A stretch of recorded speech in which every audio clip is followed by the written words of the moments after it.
Una sa ating balitaan, inaasahan daragsa ngayong araw ang halos 24 na milyong estudyante.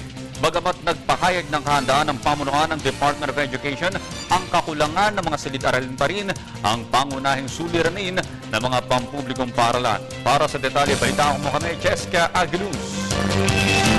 Buhat ng nilagdaan ni Pangulong Aquino ang K-12 law, inaasahan ng Department of Education na tataas ng 1.45% ang mga mag-enroll ng mga estudyante ngayong pasukan, kasabay ng pagtaas ng enrollees na papatak sa halos 20 milyon. Inaasahan na rin ang overcrowding sa mga classroom sa ilang eskwelahan sa buong bansa. Sa 20 milyong estudyanteng papasok ngayong Hunyo sa mga pampublikong paaralan, 1.78 million ay nasa kindergarten, 13.3 million ay elementary students, habang aabot sa 5.7 million naman ang high school students. Ang overcrowding ay resulta ng kakulangan ng classroom sa mga eskwelahan.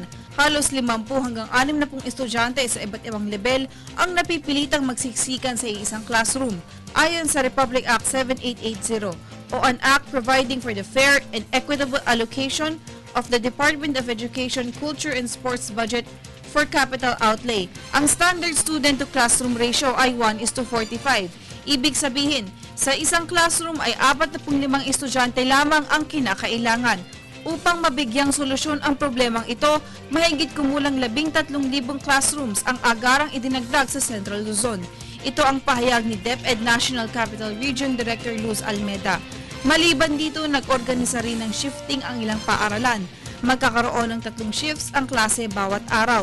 Maaari ring gumawa ng alternatibo ang mga guro, katulad ng school lobby, library o kaya na may guidance office. Sa kabila ng napakaraming estudyante na magsisipagpasukan ngayon, tatanggap pa rin ng enrollees ang mga pampublikong paaralan hanggang sa ika-8 ng Hunyo.